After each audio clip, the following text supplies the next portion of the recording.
All right, so Fallout London keeps coming out with new stuff, new footage, so it seems like that project is rapidly accelerating towards completion, which means it's time for us, the consumers, to prepare ourselves.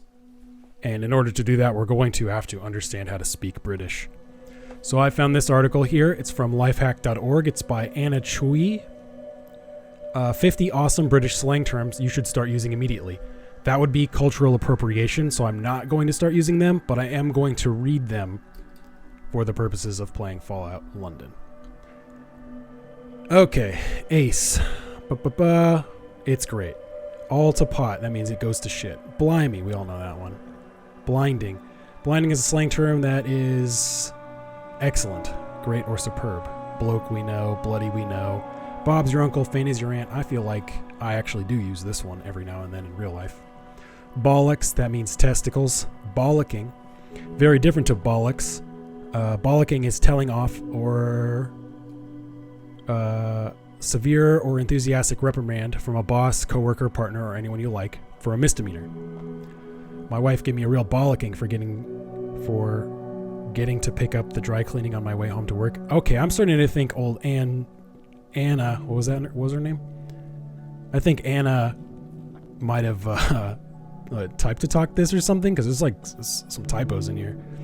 Brass monkeys, it's an obscure British term. We're not interested in obscure terms. Brilliant, we know that one. Bugger all, a British slang term used to mean nothing at all. I've had bugger all to do today. Butcher's hook, Cockney rhyming slang version of having a gander, to look at something.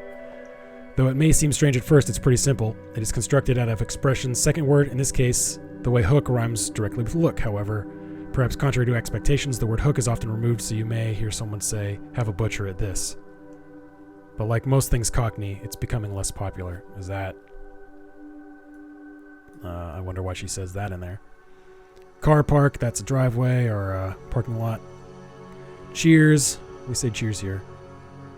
Chuffed. Chuffed is used more or less all over the UK. It means... it's an expression of pride at your own actions or achievements. How about that? Chunder. Not a wonderfully melodic word. Chunder is part and parcel of British slang terms, meaning to vomit or be sick. Chunder is almost always used in correlation with drunken nights or being hugely ill and sick. Cock up. I'm sure that means to fuck up. Failure of epic proportions. Yeah. Damp squib. All right. A damp squib is a slang term that refers to something which fails on all accounts, coming from the squib, an explosive, and the propensity for them to fail when wet. For example, the party was a bit of a damp squib because only Richard turned up. Yeah, that would be a damp squib, wouldn't it?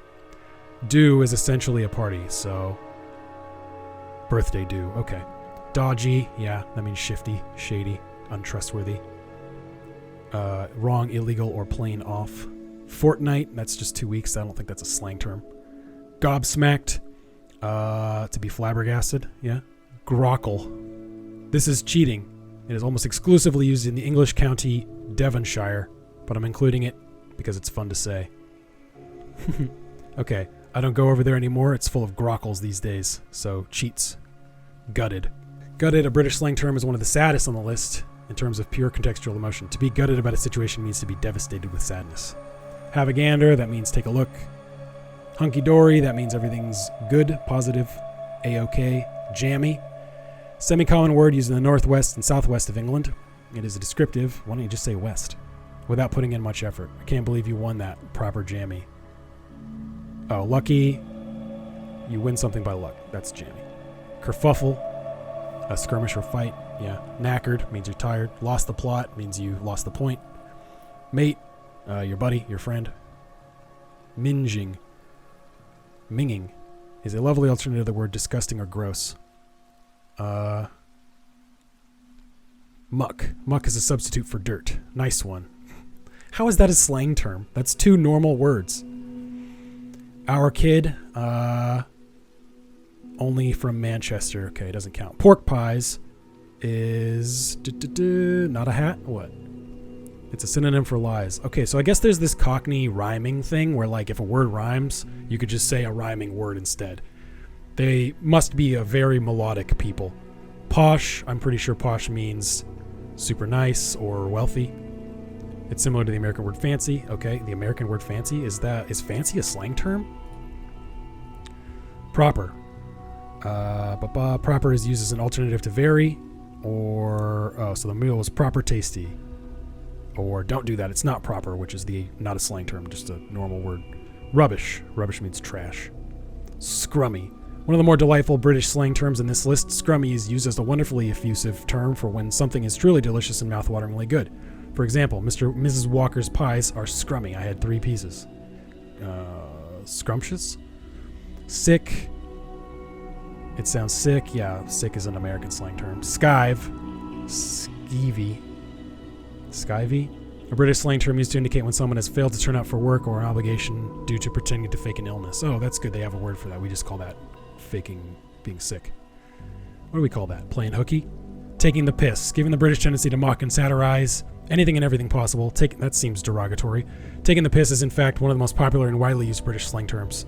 Yeah, it means fucking being sarcastic, being a dick. The bee's knees. Once again, don't know if that's even a British slang term. Throwing a wobbly. This phrase means the same thing as having a tantrum. To nick, it means to steal. Tosh, a nifty little British term that means rubbish or crap. Trainers. Trainers are the British equivalent of the American sneakers, denoting athletic shoes.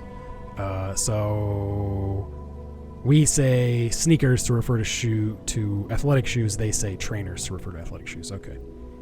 In the military, we call them go-fasters. Wanker. A wanker is a jackass. All right, that's all 50. Okay, so like maybe 15 of those were actually good. So, and plus she suggested cultural appropriation at the beginning, and then she was also pretty derogatory to the British in there for an article about their slang terms. So I would say Anna Chui, do better. Update to my video. I just watched Gordon Ramsay reacting to TikTok cooking, and he said literally all 50, even the one from Only Devonshire in that video. So Anna Chui, I want to apologize officially. You did a great job. It's a really good article. God bless you.